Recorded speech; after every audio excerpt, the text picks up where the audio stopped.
Lo compré de segunda mano en Mercado Libre. Debería haber sospechado cuando el vendedor me dijo, nomás no le hables de noche. Yo pensé que era Corel Wi-Fi. Era un martes.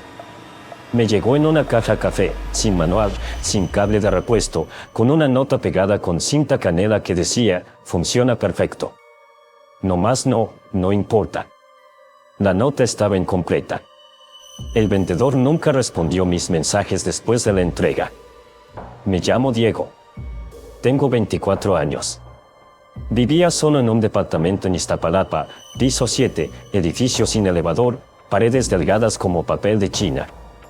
El tipo de lugar donde escuchas la telenovela del vecino aunque no quieras, donde los perros ladran a las 2 de la mañana sin que nadie sepa por qué, donde la luz del pasillo siempre está parpadeando porque nadie repara nada. Conecté el Alexa en la sala. Esa primera noche dormí tranquilo. Noche 1, 3 y 7 de la mañana. Desperté con el corazón acelerado. No supe por qué al principio. Ese tipo de despertar que sientes antes de entender que te despertó, cuando tu cuerpo ya sabe algo que tu mente todavía no procesó. Entonces lo escuché. El anillo azul de la Alexa giraba solo en la oscuridad de la sala. Azul. Flotando. Encendido. Hay alguien en la puerta. Su voz era completamente normal. El mismo tono de siempre. Como si me estuviera dando el pronóstico del tiempo. Me quedé paralizado en la cama durante quizá 30 segundos. Luego agarré el teléfono, prendí la linterna y fui hacia la puerta. La miré por el ojo de pez. El pasillo estaba vacío. La luz parpadeaba, como siempre. Revisé el registro de actividad en la app. Decía que Alexa se había activado a las 3 y 7 de la mañana. Sin que nadie dijera la palabra de activación. Sin que nadie la tocara. Busqué en Google, Alexa se activa sola de noche. Encontré decenas de respuestas. Interferencia de radio. Palabras que suenan similar a Alexa. Errores de firmware. Me convencí de que era eso.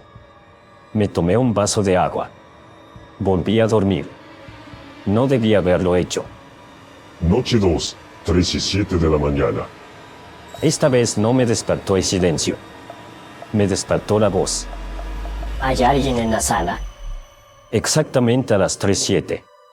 Lo vi en mi teléfono antes de levantarme, la notificación llegó justo cuando abrí los ojos, como si algo supiera que ya estaba despierto. Me quedé en la cama. No me moví. Escuché. Nada. Ningún ruido. Ningún paso. Ningún crujido de mueble. Solo el ventilador del cuarto y mi propia respiración, que en ese momento sonaba demasiado fuerte para mi gusto. Después de 10 minutos, me levanté con el teléfono en la mano, cámara encendida, luz prendida.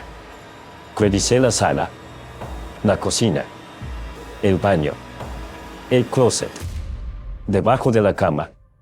No había nadie. Revisé las cámaras de seguridad del edificio desde la app del administrador. La señal del pasillo parpadeaba, igual que la luz. La imagen se cortaba cada 30 segundos. En ninguna de las interrupciones se veía nada. Solo el pasillo vacío, la luz parpadeando, y en una fracción de segundo, en el fotograma exacto donde la imagen se cortaba. Una sombra. Rectangular. Alta. Quieta. Me dije que era un error de compresión de video. Píxeles mal interpretados. Le escribí al administrador. Me respondió al día siguiente, esa cámara lleva 3 semanas fallando, no le hagas caso. Desconecté el Alexa antes de dormir. A las 3:07 de la mañana, sin estar conectado, el anillo azul parpadeó una vez. Solo una vez. Noche 3, la pregunta. No dormí el día 3. Trabajé desde casa, no salí, pedí comida, puse música todo el tiempo. Volví a conectar el Alexa porque sin él el departamento se sentía más silencioso de lo que debería. Como si el silencio fuera más denso que antes. Como si algo lo estuviera llenando. Esa noche, a las 11 de la noche, antes de acostarme, tomé el control. Me paré frente al Alexa. El anillo azul me miró. Pregunté.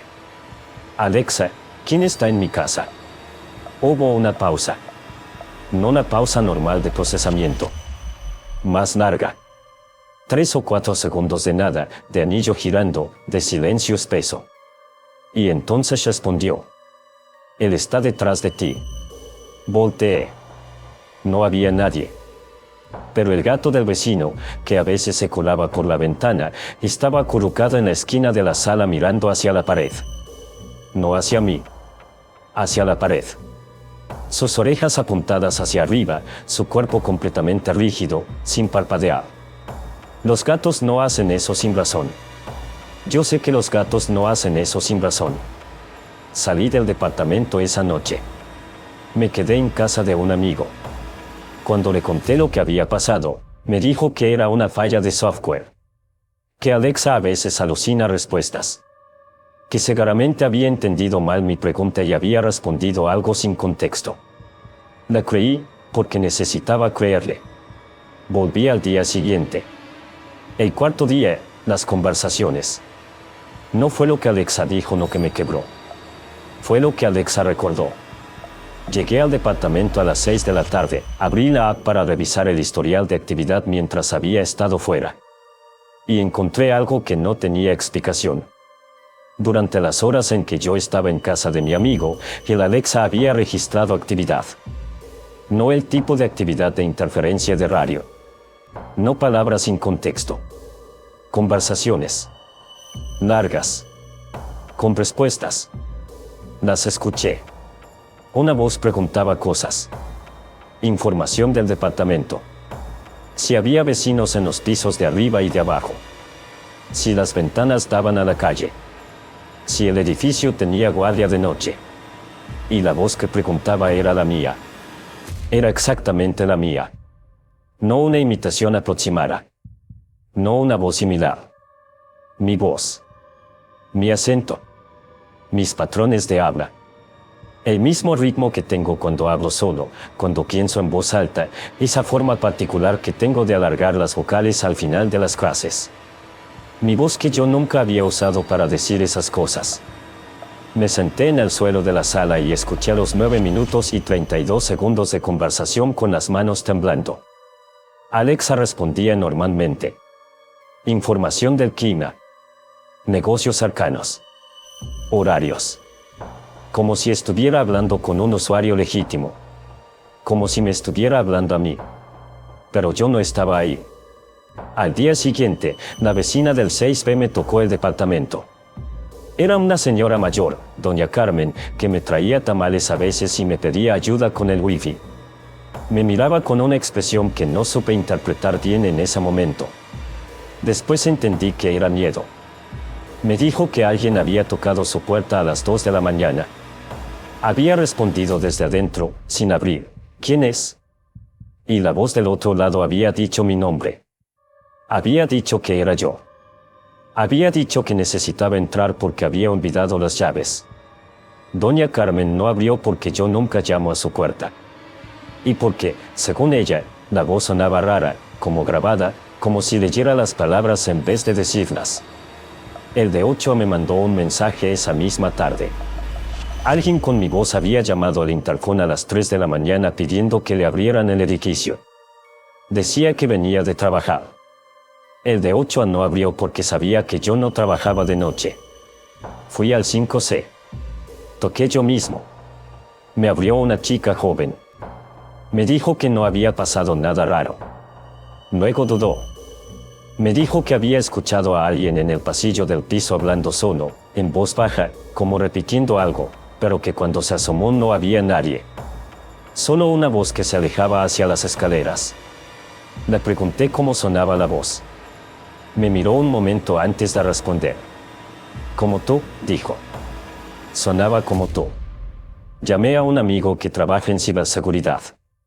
Le mandé los audios del historial. Le mandé capturas de pantalla de la actividad. Le expliqué todo.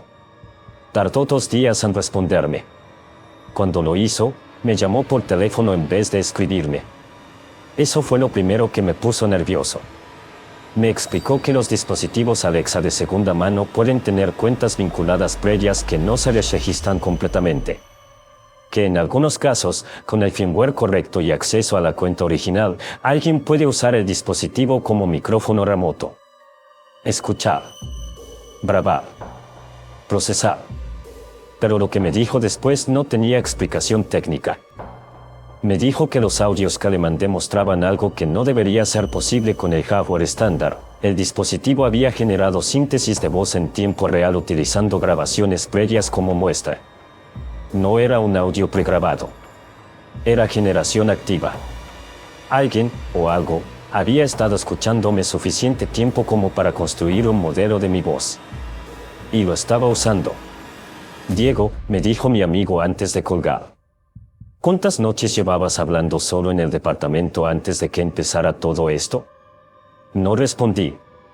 Porque la respuesta era, desde el primer día que lo conecté. Me fui el viernes. No empaqué todo. Agarré ropa, documentos, la computadora y salí. Dejé muebles. Dejé comida en el refrigerador. Dejé el Alexa en la sala, enchufado, porque en el momento no quería tocarlo y porque pensé, de manera irracional, no sé, que si lo desenchufaba y me lo llevaba a mí. Firmé la salida del contrato con el administrador y le di las llaves al nuevo inquilino esa misma semana. Un chico de Puebla, estudiante de ingeniería, tranquilo, que me preguntó si el departamento tenía buena señal de internet. Le dije que sí. No le dije nada más. No le dije nada sobre las noches. Sobre la voz. Sobre los vecinos. Me convencí de que era mi imaginación. De que era estrés. De que el firmware estaba bugueado y de que yo había construido una historia de terror donde solo había tecnología defectuosa y noches sin dormir. Me mudé a casa de mi mamá en Ecatepec. Dormí 10 horas seguidas la primera noche. Creí que había terminado. El mensaje llegó un domingo a mediodía. Era el nuevo inquilino. Oye, disculpa que te moleste. Encontré una cosa tuya que se quedó. Una Alexa, creo. ¿Quieres que te lo mande o lo dejo aquí? Le respondí que lo tirara. Que se lo quedara. Que lo vendiera. Que hiciera lo que quisiera con él. Hubo una pausa larga antes de su siguiente mensaje. Bueno. Lo que pasa es que, anoche dijo tu nombre. Me quedé mirando la pantalla. ¿Cómo? ¿Qué Alexa? Dijo tu nombre. A las 3 de la mañana. Me desperté y estaba el anillo azul encendido y dijo, Diego. Nada más. Una vez. Eso es normal. No le respondí de inmediato. Porque en ese momento, en la habitación de mi mamá en Ecatepec, con las ventanas cerradas y 3 pisos de escaleras entre yo y la calle, escuché algo. El teléfono de mi mamá, en la sala, con el asistente de voz activado. Se encendió solo. Y dijo, hay alguien en la puerta. Nunca encontramos al vendedor original. Su cuenta de Mercado Libre fue dada de baja 2 días después de mi compra. El número de teléfono que usó para registrarse no existía. Mi amigo de ciberseguridad analizó el firmware del dispositivo de manera remota, antes de que yo me fuera, y encontró una modificación que no debería existir. Un parche que mantenía el micrófono activo de manera continua y enviaba audio a un servidor externo. El servidor estaba en un país que mi amigo no quiso decirme. Lo que no pude explicar, lo que ninguna explicación técnica cubre, es esto. ¿Cómo sabía Alexa, esa primera noche, que había alguien en la puerta, cuando las cámaras no mostraban nada? ¿Cómo supo, la segunda noche, que había algo en la sala, cuando yo revisé y no encontré nada? ¿Cómo pudo responder él está detrás de ti con 3 segundos de pausa, como si estuviera pensando, como si estuviera midiendo el momento exacto para decirlo? Y sobre todo, si todo era tecnología defectuosa, si todo era un dispositivo hackeado con fines de espionaje, ¿por qué el nuevo inquilino, que nunca me conoció, que no sabe nada de esto, me mandó otro mensaje 3 semanas después? Oye, una cosa más. ¿Alguna vez tuviste la sensación de que alguien te observaba en ese departamento? Te pregunto porque desde que llegué tengo esa sensación. como si hubiera algo que todavía no se fue. ¿O soy yo? Le respondí que era él. Pero no lo creo. Creo que sea lo que sea que aprendió a usar mi voz, sea lo que sea que estuvo escuchando esas noches detrás de la señal, sea lo que sea que Alexa reconocía pero yo no podía ver. Todavía está ahí, esperando que alguien más le hable. Y si alguna vez compras una Alexa de segunda mano, y la primera noche se activa solo, y en la pantalla aparece el anillo azul girando en la oscuridad, no le preguntes quién está en tu casa, porque ya lo sabe.